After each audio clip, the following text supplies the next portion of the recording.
All right, Coach, following the first practice here this morning of the season, just talk about your thoughts and how the team looked.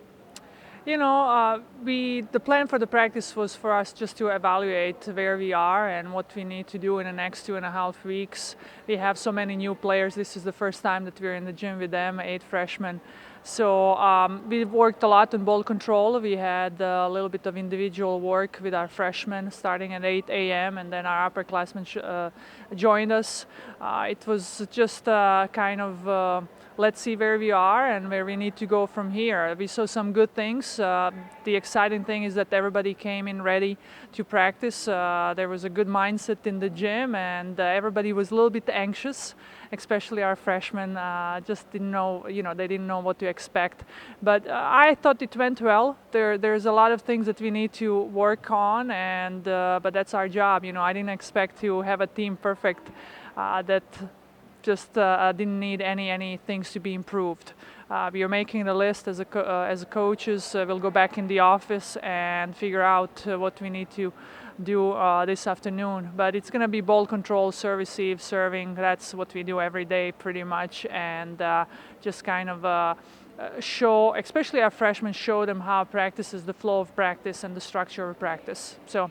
Sure, and you touched on half the roster is new this year with Allison Pappin-Foos and then the 8 freshmen. Talk about maybe where you are this year compared to last year at this time. We need to do much more teaching because the system, our defensive system, offensive system, everything is new to our new players. Yep. So last year we had everybody who we worked with in the spring was back in the fall. So we just kind of continued what we were doing in the spring. Now this is a totally new situation for us, and it's different for me. This is the largest squad that I've ever had. So I'm getting used to planning practices with 18 players. Sure, and touch on how important it is having the 7 seniors and also the 2 juniors on the roster, how important it is to bring back that nucleus that did win the MAC title last year. It's huge. I can sleep at night knowing that I have 7 seniors instead of just 8 freshmen.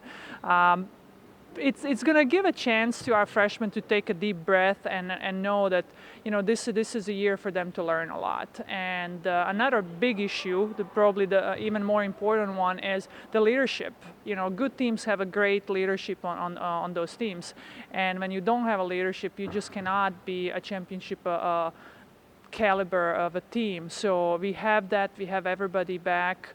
Our seniors are hungry for another championship, but there's a lot of hard work to do, and we are a new team. Having so many new players, it's a new year, new challenges, but we are ready for it. Coach, touch on finally 3 weeks from today, you'll be playing games 2 and 3 already. Mm-hmm. What do you guys need to do specifically to get ready for game action? I'm not even thinking about it yet, Scott. We are so far from that. I'm thinking about how to teach my freshmen how to pass and how to set and how to serve. We'll put those pieces together maybe in a couple of weeks. We're going to do a lot of small group competition, small group drills, and we'll work on 6-on-6. So it's kind of too early for me to tell you that. I know that I'll have to find out 6 players who can play the best at that moment together to give us a chance to win. All right, Coach, I appreciate the time, and we're all looking forward to another volleyball Thank you. season.